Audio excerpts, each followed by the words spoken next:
Hi, folks. Welcome to another episode of Film Study. This is Ken McKusick, and it's time for our talk about the defense from this very dispiriting loss to the Steelers on Sunday. Joining me to do that is Sam Njoku. Sam, how you doing? I've been better. I'm not going to lie. I've been better, but life goes on. The Ravens still have a shot here to make something happen, but very disappointing couple of weeks for the Ravens for sure. Yeah, losing these two consecutive critical division games to Cincinnati and Pittsburgh. Each was the easiest game remaining on the schedule at the time. And, they've blown two home games. They now have to finish with 3 out of 4 on the road. 3 will be in cold weather climes. If you don't consider Baltimore a cold weather climb, it will be for the night game now that they'll play against the Patriots in week 16, I guess it is. Just not a good-looking schedule ahead. Now, I know people will point to Lamar's fantastic record in December and say, no, look, he's always done it in December. Not completely buying it based on what's happening right now with Lamar's health and his accuracy in a lot of ways. Yeah, I'm trying to remain optimistic, but this is a brutal stretch. You think that they could afford to lose one prior to the loss to the Steelers, but actually now that they lose to the Bengals and lose to the Steelers, not just losing, but the way in which they lost doesn't give you a lot of confidence that they can kind of run the table here in December and get into the postseason. Yeah, just to be clear about this, their destiny is in their own hands. If they win all 4 remaining games, they win the North free and clear. If they beat the Bengals and the Steelers, then a lot has to happen. Now, if they beat the Bengals and the Steelers, they win 3 out of 4. They've got it also. Okay. Yeah. But there are other ways they can get in. And it was probably likely that 3-2 was going to be the most likely way they got in from last week. Now it remains 3-1. One of those has to be against the Steelers for all intents and purposes. There is another Steelers implosion possibility in there, but we don't need to talk all the playoff things right now. They got a critical game at Cincinnati this week that they just have to win. Have to win. I thought that this was a must-win game against the Steelers, and I was optimistic because the Steelers have looked beyond pedestrian this season. But after what we saw from the Bengals against the Bills, even though it was in a losing effort, it's going to be tough. Those Ravens have got to get their act together. They don't have a lot of time to get it together before that huge contest, as you mentioned, in Cincinnati. Right.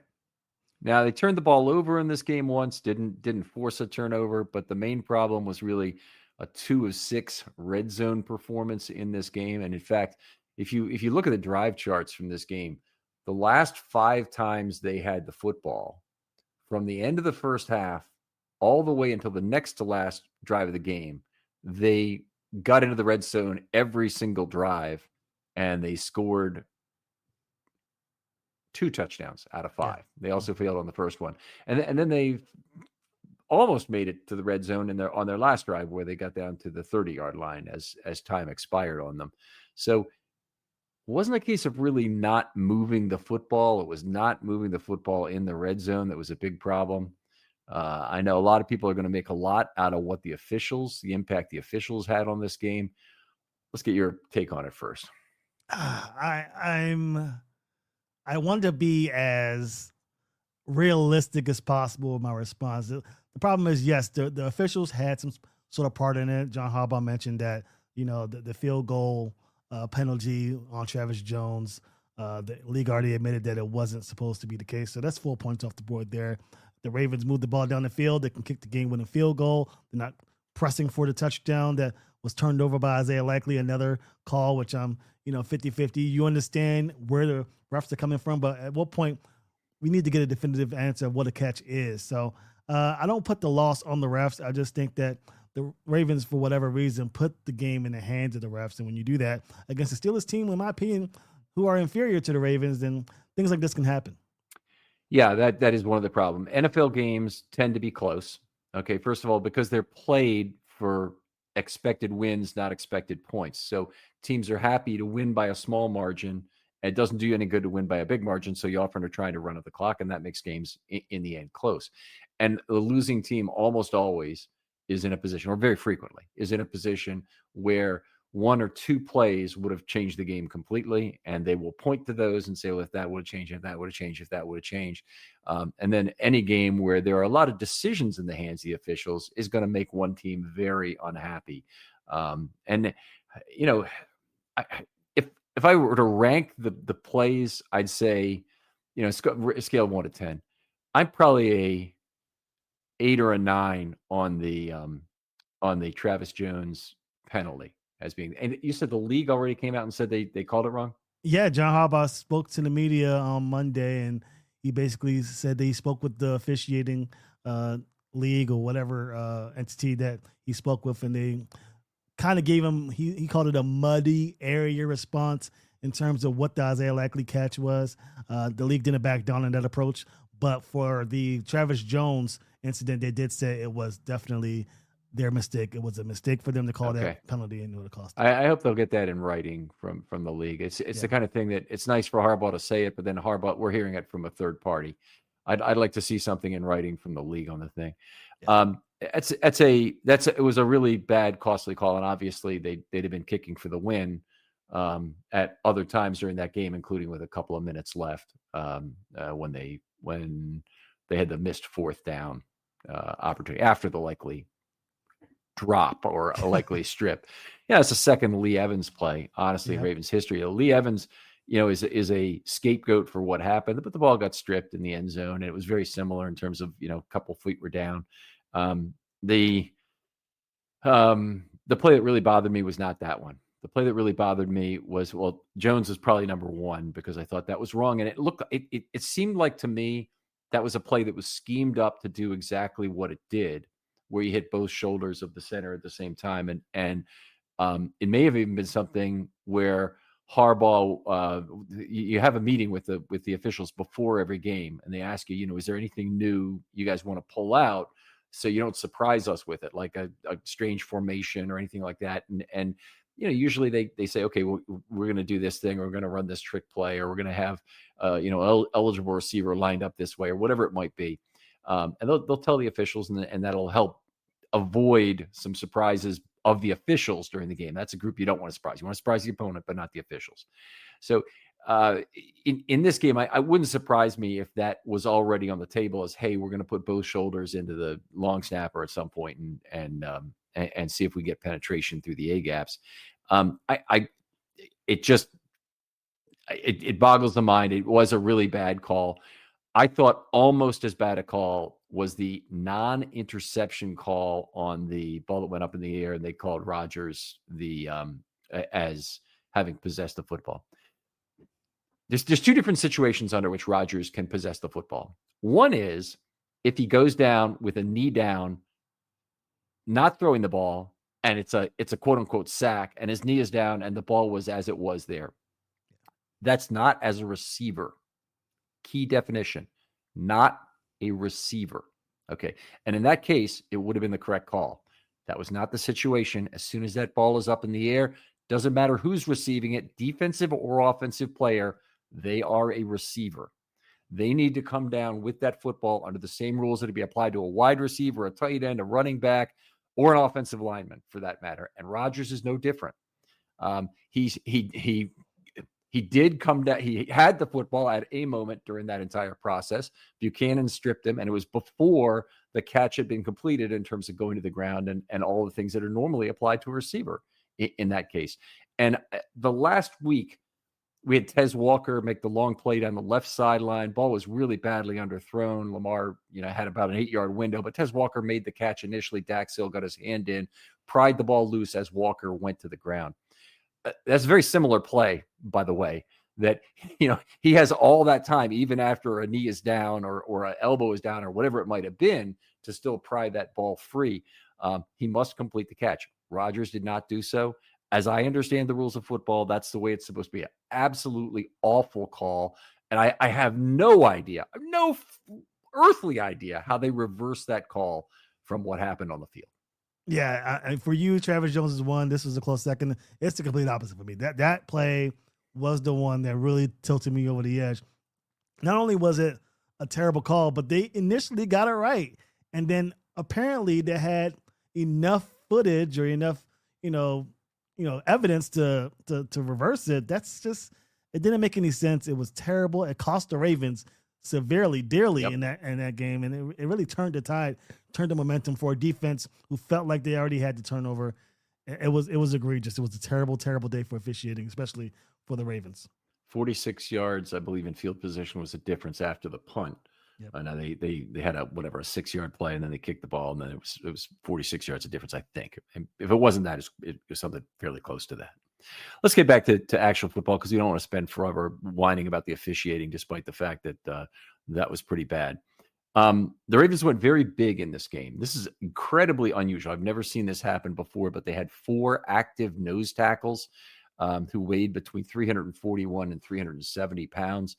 I believe, and I've contacted the Ravens about this, they don't have a way to check it. At least that's what the PR department tells me, that the 1,421 pounds for the 4 defensive linemen is probably the 4 heaviest defensive linemen ever assembled on an NFL field for a game for one team. Wow.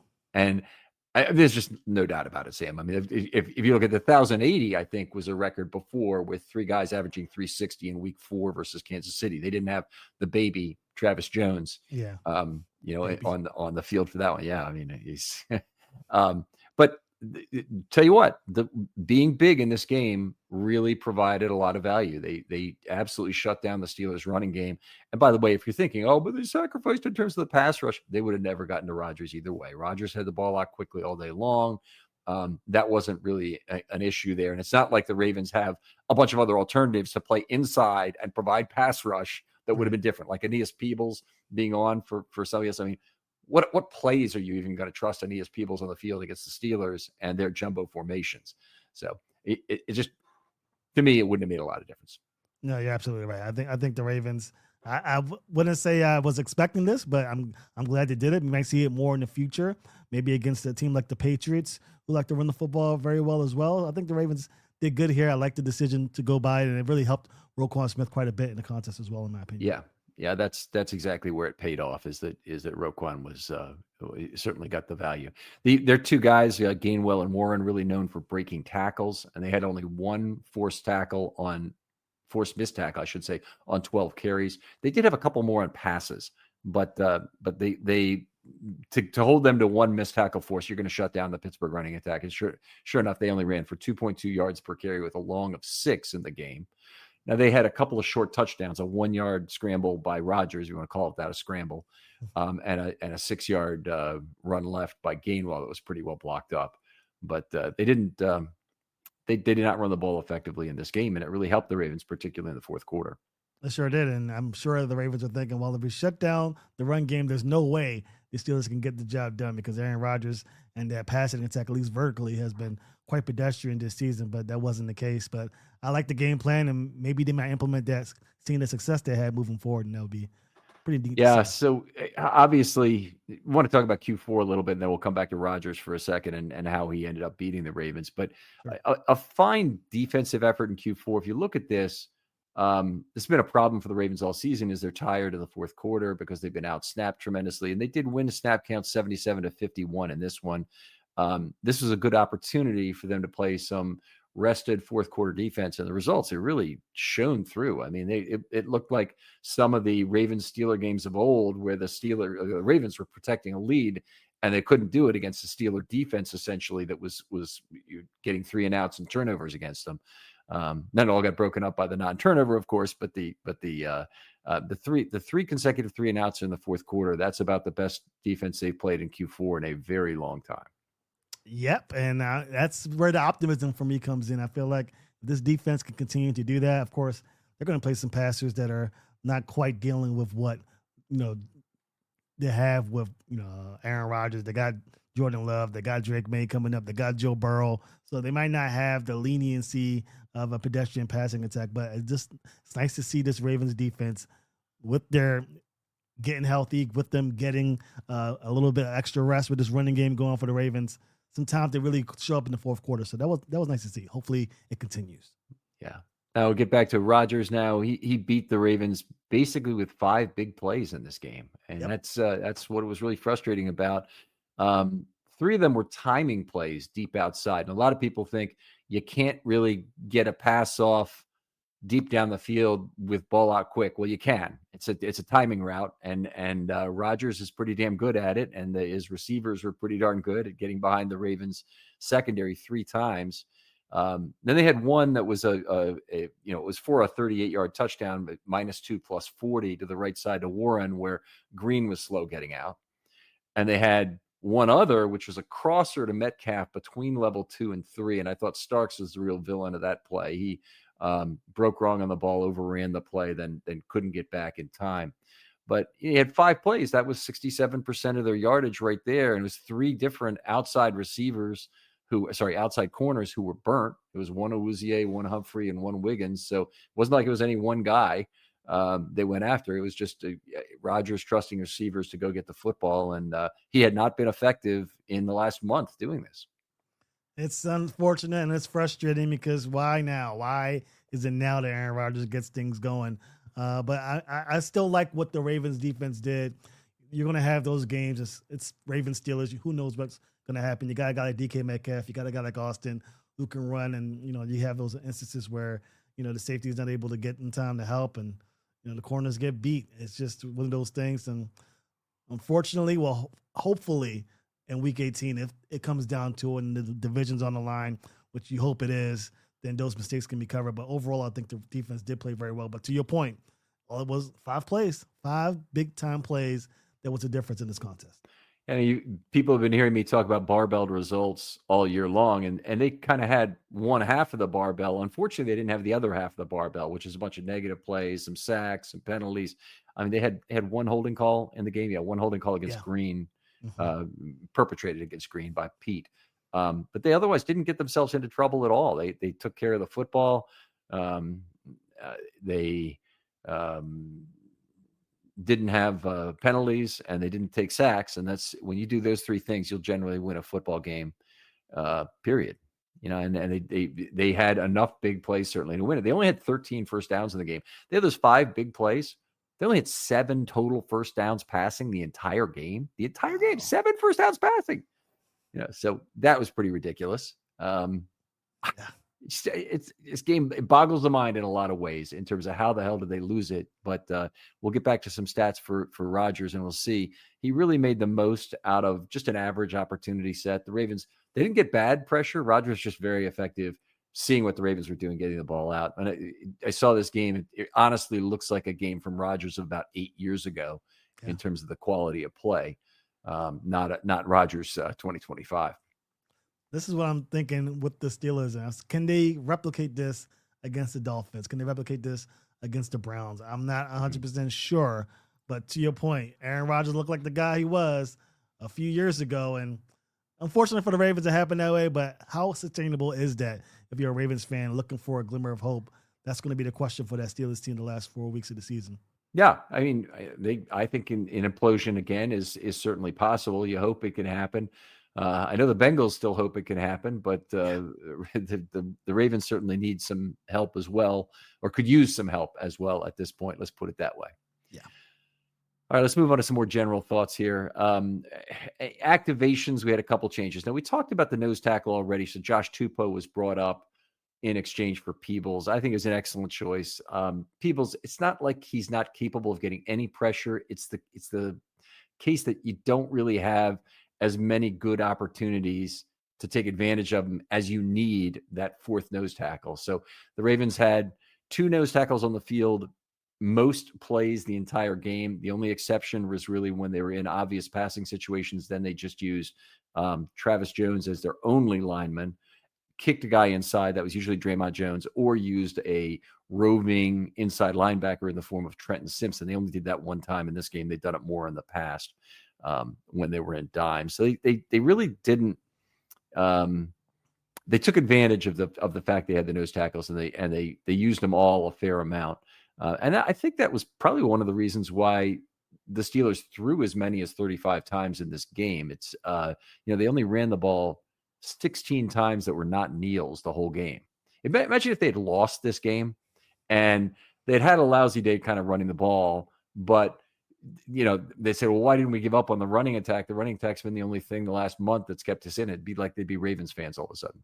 That's my point exactly there. They're going to switch over here a little bit. Yeah. Thankfully for them, it worked out, but that's for sure what they'd be thinking. But I mean, to the Steelers' credit, I mean, if it's not working, you're not going to keep running into a brick wall. You got to do something to change it up. And for whatever reason, it worked. But, tough loss.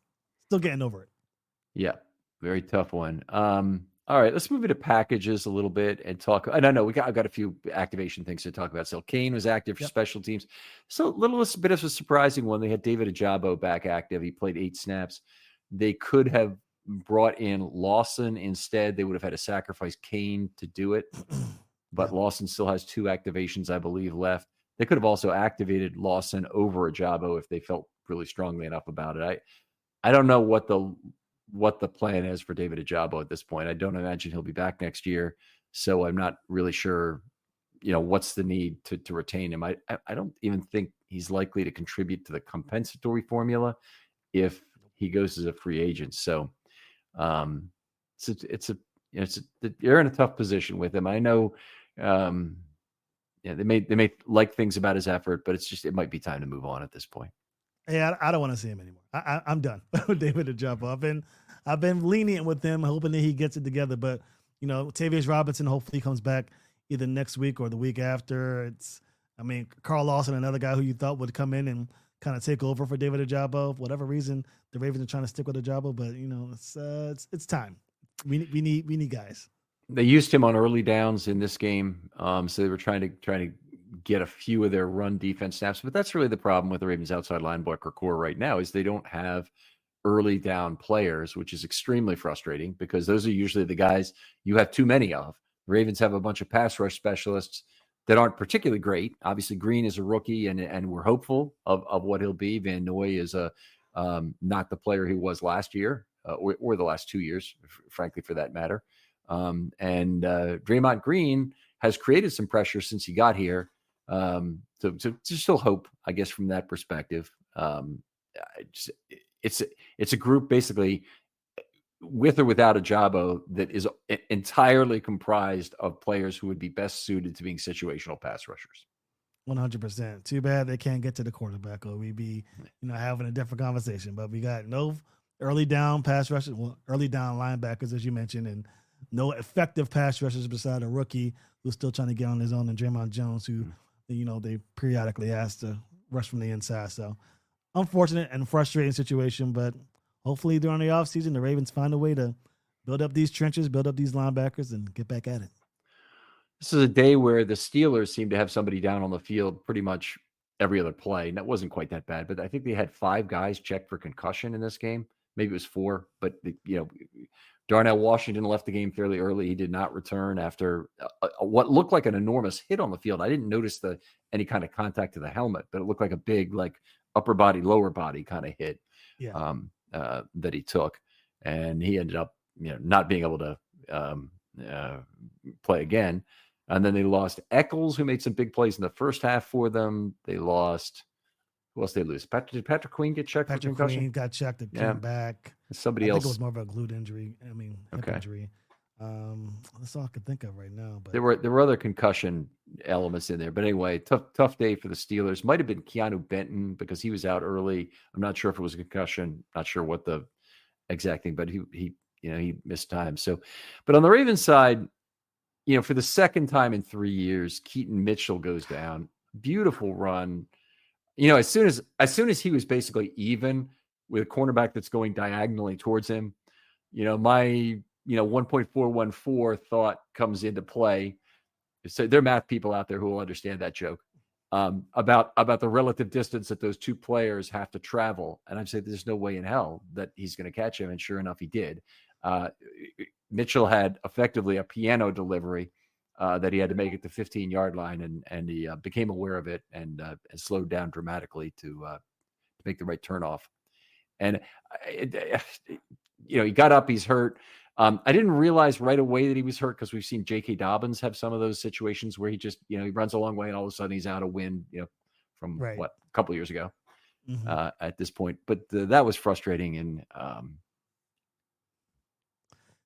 I think that the good news is, well, according to John Harbaugh, is that he is day to day. They look like they dodged a bullet with the injury, and Keaton Mitchell went on social media and kind of gave an update that expressed that he potentially should be okay. What that means, we don't know. The Ravens are on the clock here. They don't have a lot of time to make up ground in the division, but hopefully he gets back and it's not, as serious as his initial knee injury was. So very serious problem in terms of how the Ravens deal with it this week. Yeah.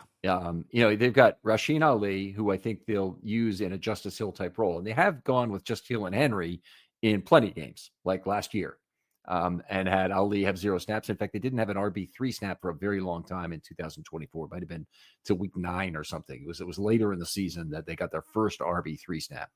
So if they're willing to ride Henry that hard, and Ali can give them what they need as a pass blocker. He had one very good game. I didn't actually check how PFF scored it, but he wasn't perfect as I saw it in this last game as a pass blocker. He did have, I've got the number of sets and chips. So they used him 14 times, 7 sets and 7 chips in this game. So that's a lot for a running back to block in a game. And it's probably an indication that they trust him a little bit. Nice chip block, by the way. It goes to ribs very well when he passes. I think that Watt and Highsmith probably sick of him by the end of the game. Yeah. I like that. Every time I saw him on the field, I said, okay, well, there's a chance they're going to go with the pass in this thing, and I'm not just looking right at Ali every single time. And he does a pretty decent job. I mean, more so than what they're getting from Derrick Henry, and obviously they don't trust Keaton Mitchell to do that for reasons that I understand, considering what we've seen from him in the past. But yeah, Rasheen Ali is a guy who they're going to have to count on here in passing situations. And now, depending on how long Keaton Mitchell is gone, they kind of use Rasheen Ali as a running back more often than not, and maybe provide some thinking from the opposing team rather than them know when Rasheen Ali's out there, they're likely going to pass it. Right. And I mean, they have passed it some to Ali. Ali has very rarely run the ball, and they could still, if they have Mitchell back, they have lots of other options in terms of how they line up, but this really limits their options. I'm just thinking of who else do they potentially have that they can bring onto the roster. It's difficult to think about. Of course, what's even more difficult to think about is what happens if Henry goes down in terms of who gets the carries at this point. So there's really only one answer, but it's still difficult to think about. Let's talk packages a little bit. I'll be pretty quick on this since we wanted this to be kind of a short show. We know people are not that excited about hearing about every defensive permutation for the Ravens, but I'll go quickly. They had 4 or 5 defensive linemen in the game for 3 snaps. 2 of those came on the last possession for the Steelers when they stopped them on 1st and 2nd down. One of them came at the goal line where they allowed a TD anyway, but 3 plays for 4 yards, 1.3 yards per play. That was fine. They played 12 snaps of base defense. That was their primary answer for when the Steelers had that 6th offensive lineman on the field, Spencer Anderson. What's the guy's name? Spencer something. Yeah, let's get that right.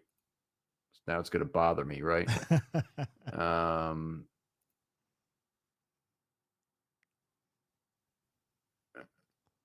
Spencer Anderson. It is Spencer Anderson. Okay, so he ended up playing 15 snaps in the game, and 12 of those they played base. Probably the other 3 were the jumbos because I don't think they would play anything else as a response to that. Let me tell you about the online cannabis company that's changing the game, Mood.com. They created an entirely line of functional gummies, 100% federally legal THC blends, discreetly delivered right to your doorstep. And here's the best part. You can get 20% off your first order at Mood.com with the promo code Ravens. Now, I've tried a bunch of their gummies myself. Each one's totally unique. The Sleepy Time gummies knock me out right away. They help me unwind fast, leave me refreshed the next morning. The Epic Euphoria gummies, they're perfect for when your day just isn't going the way you want it to go.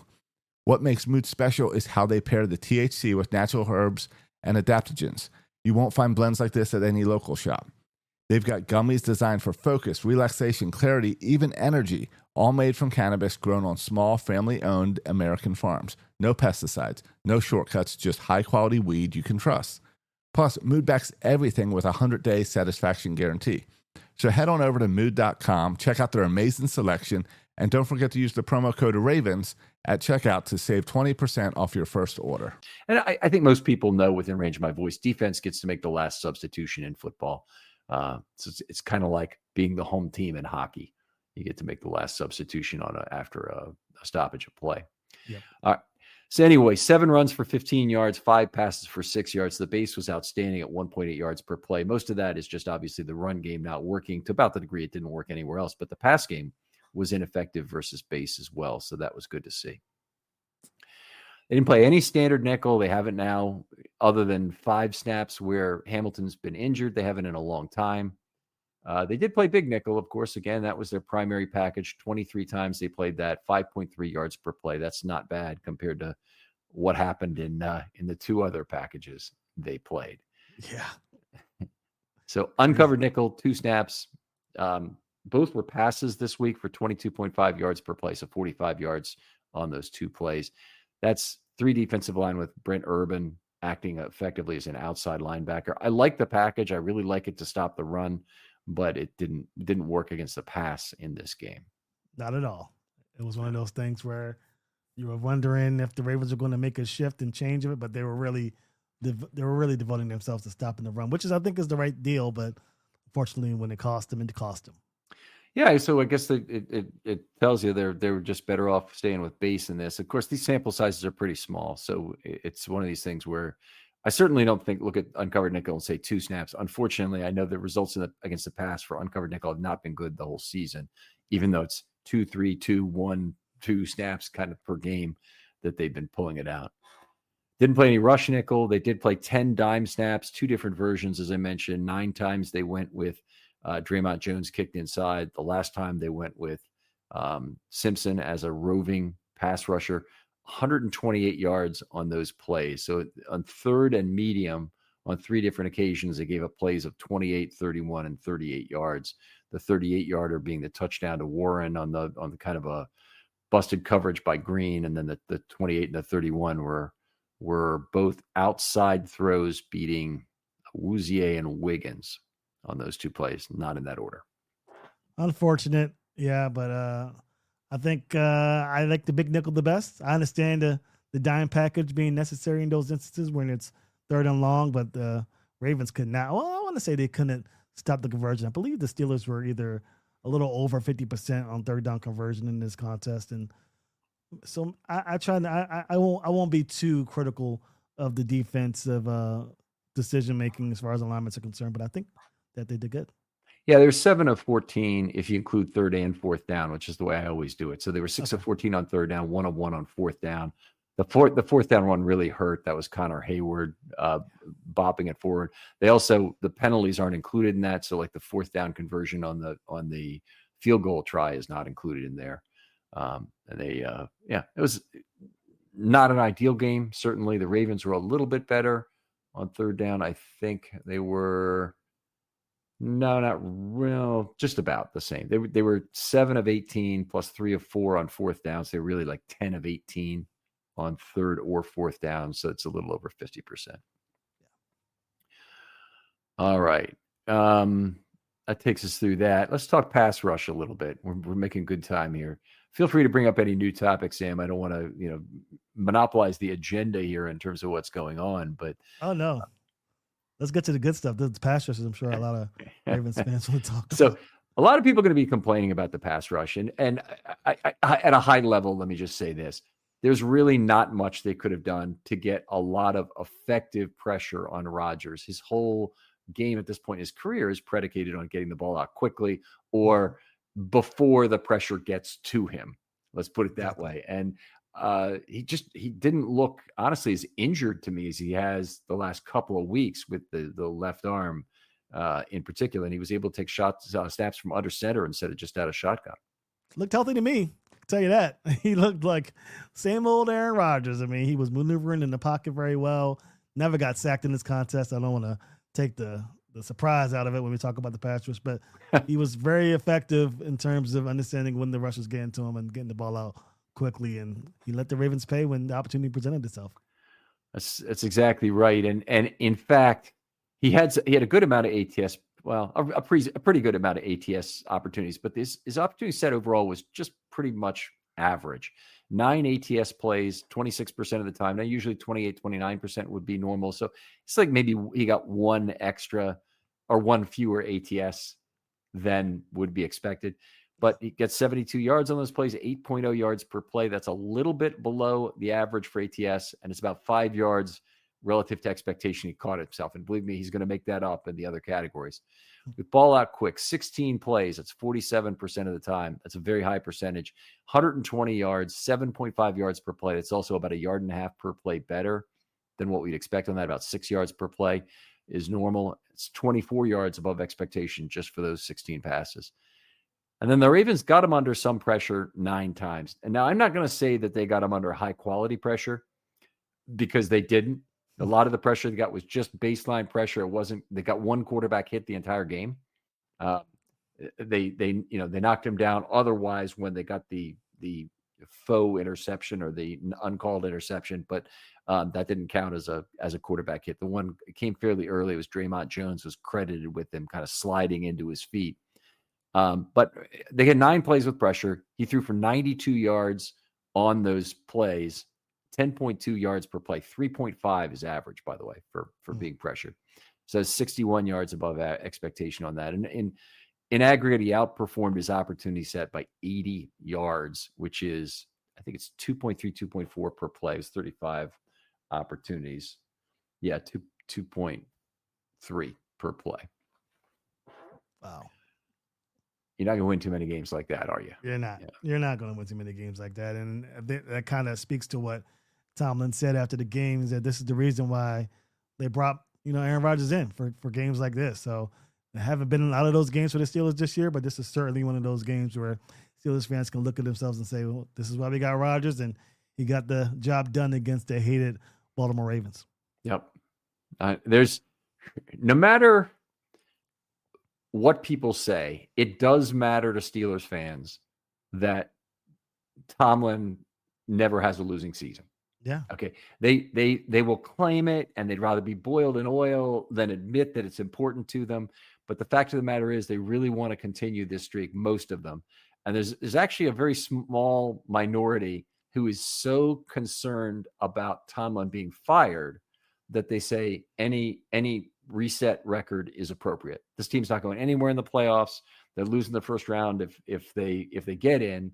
So there's no point in getting in at all. And if we don't get in, then Tomlin will be fired. And by the way, there's an awfully mirrored and vocal minority here in this town. I know a lot of people think that Harbaugh's message is over, and the time may be approaching that's true. I think there's reasons why not, but I understand the people who want him gone. I just don't understand the vocality about it. I mean, and the a lot of the way that people are about both Tomlin and Harbaugh, because I think it's the same in both cases. It's unreasoned, and it's like trying to go into a deposition. They always tell you, this is a basketball game. We're trying to win, 68-62, not 24-0. Okay. And so you don't try and refute everything the other party says. You just try and make sure you make your points. Don't overextend. Don't say anything stupid. Take your time answering questions, all that.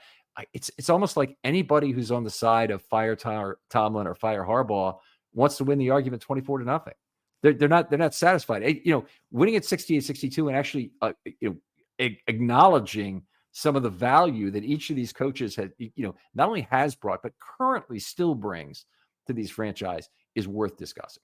Yeah, I think that a lot of Ravens fans, and again, I'm not going to shy away from it. I'm a huge John Harbaugh guy. I think that John Harbaugh is a fantastic head coach, but I do get the criticism that goes with what he's been unable to accomplish during the Lamar Jackson era.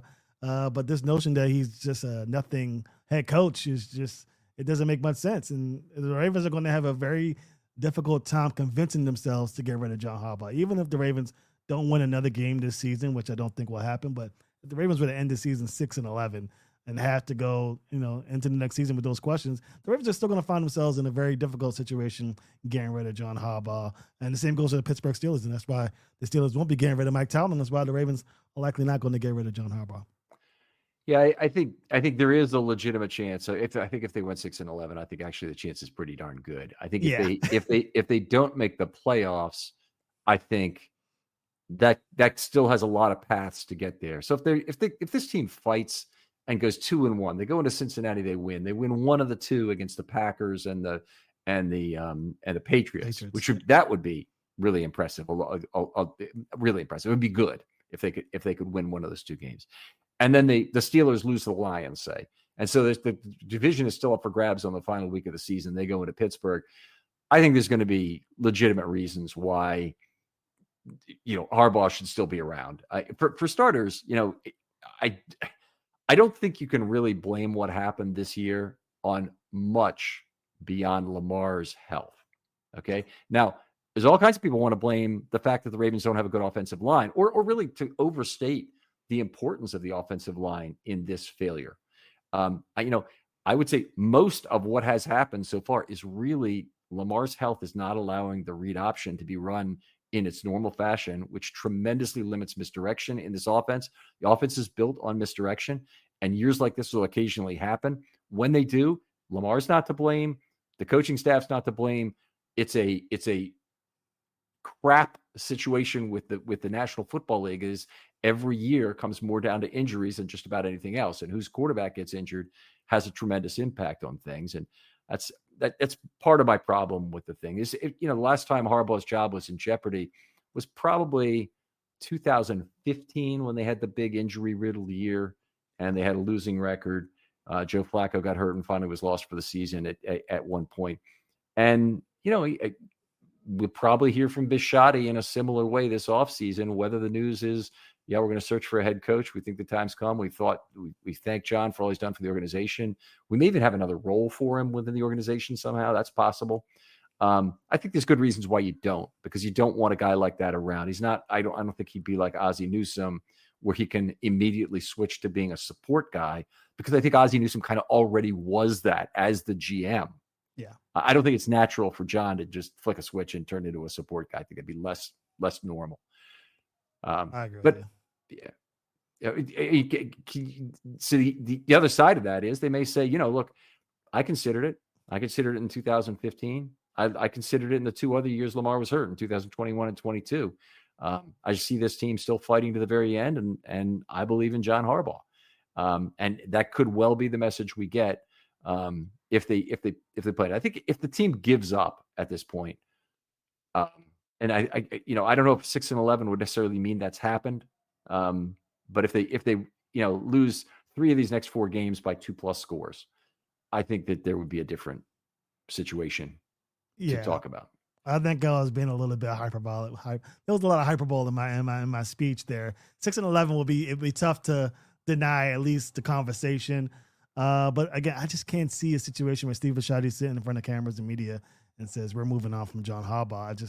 I just don't see it. And to your point, injuries has played a huge factor in this game. I'm not sure if the Ravens even ran read option once in that Bengals game a couple of weeks ago. They did run it a little bit more here in this contest, and it was effective. You want to see more of that. Hopefully he gets more healthy and you see that change. But to your point, this is a misdirection offense.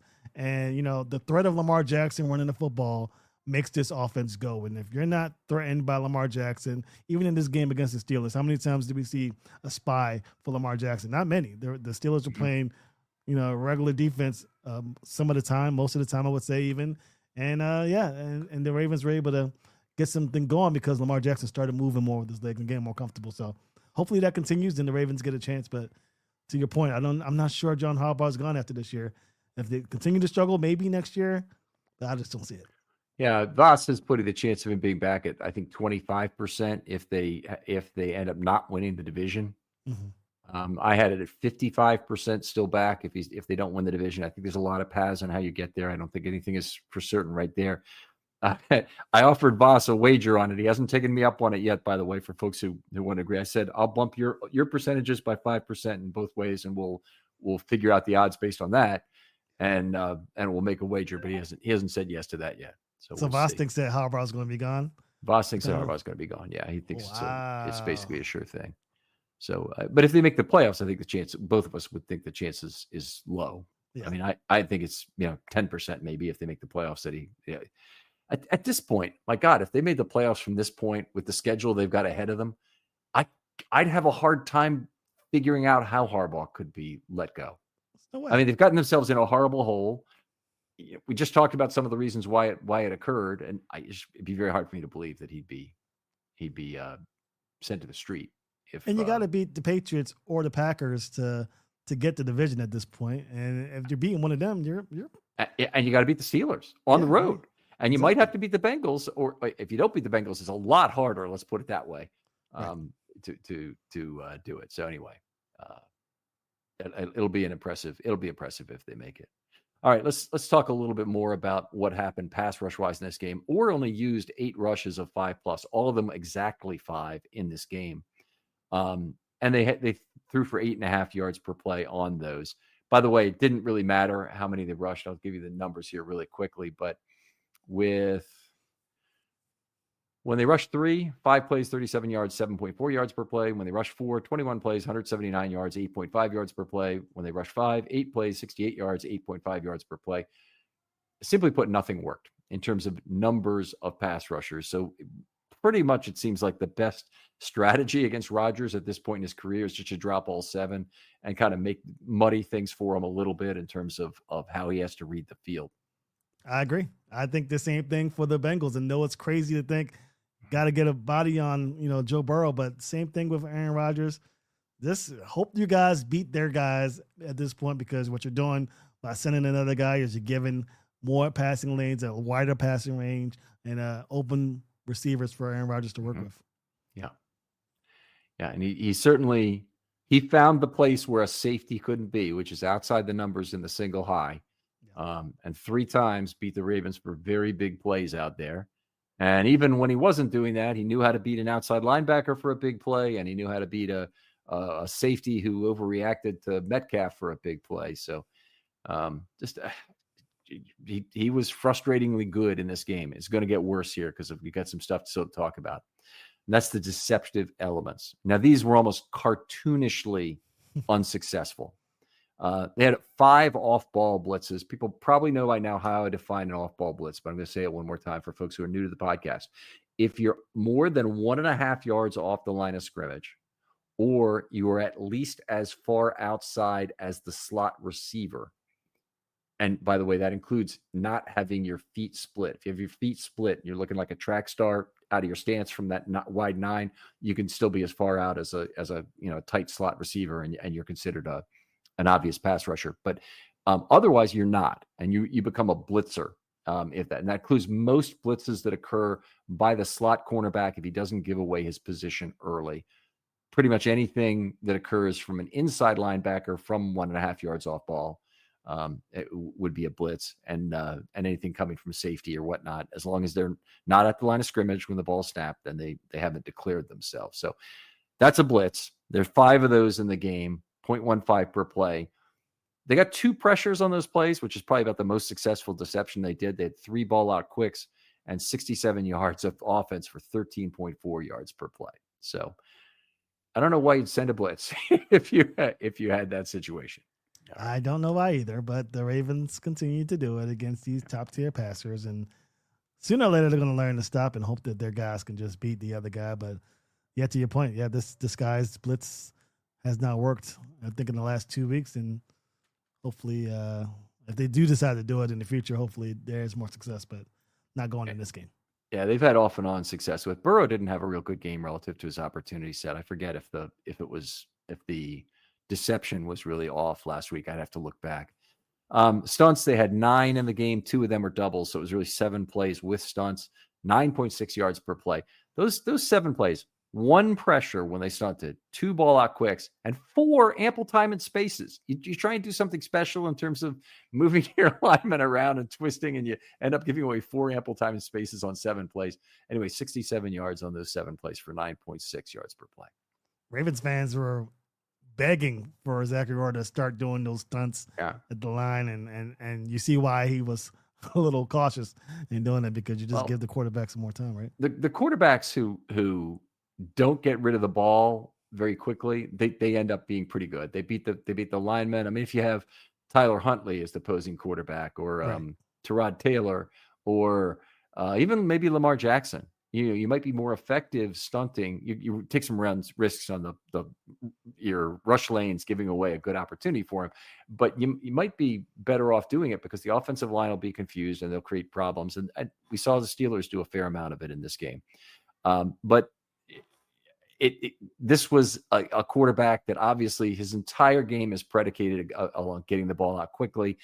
You're giving an opportunity basically to make an unimpeded ball out quickly throw. He doesn't even have to think about the pressure coming. If you take additional time to get to the quarterback.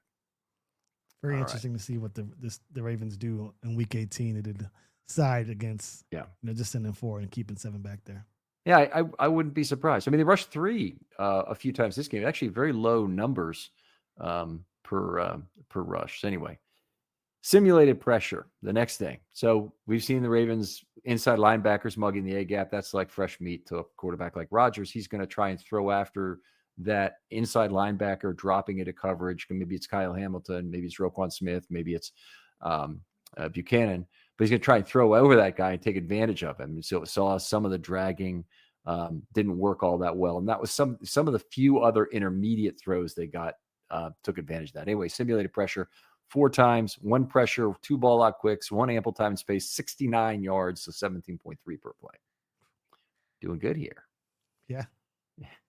And then there are 4 with 2 elements. So it had 2 elements. And there's a lot of overlap between these, by the way, because sometimes you do a blitz and a simulated pressure. That's pretty common. Or a stunt and a simulated pressure is also fairly common. But with 2 elements, 4 such plays, 19.0 yards per play, 1 pressure, 2 ball out quicks, and an ample time space. They didn't get pressure when they tried all of these deceptive things, and they had big plays that were included in this group. So it was pretty darn awful in terms of the elements of deception. Unfortunate. Zachary Orr learned the hard way that Aaron Rodgers still has a couple of more bullets in that gun. But I think, again, hopefully this is just a one-off, but very impressive to see Aaron Rodgers turn it around so drastically after looking darn near pedestrian against the Bills the week prior. Yeah, these were the 2 highest quarterback ratings in the history of the National Football League playing against each other in this game. It sure didn't look like it. And Rodgers Rodgers looks old, but he posted approximately his career average in terms of passer rating in this game.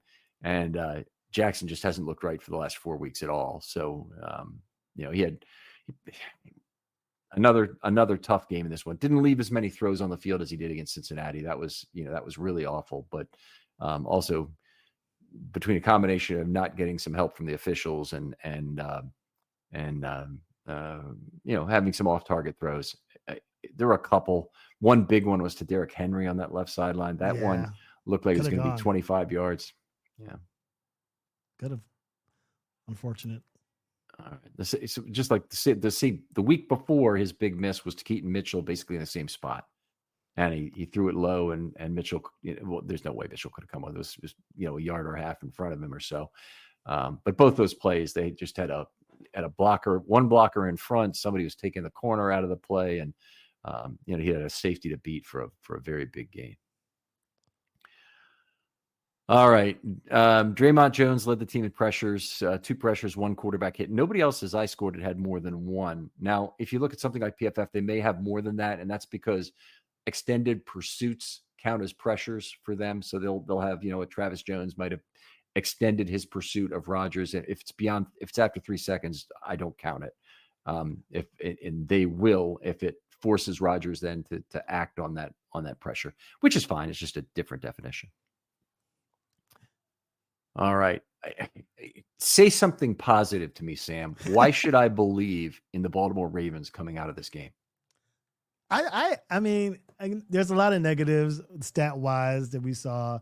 But overall, I think that this Ravens defense showed me that they can at least hang with a top-tier passer. I think that the Bengals game was pretty much it was rough. 5 turnovers is really hard to win a game like that against Joe Burrow. But I think I'm starting to still see Zach Orr coming to his own. This defense can at least hold their own. We're just waiting on the offense to catch up to the defense. So you hope that Lamar Jackson gets healthy enough for this defense to be able to, be on the field a minimal amount of times, the 70 to 50 range that the opposing teams have for each other. You want that. You want the defense to not be on the field for 70 snaps a game. So having the Ravens defense out for a 50-plus snaps a game, 50, 60, gives me hope that this defense can turn things around. So I'm not knocking them completely. It is Aaron Rodgers that they're going up against, but I think I see enough to hopefully have some optimism that the Ravens can get it done these next 4 weeks.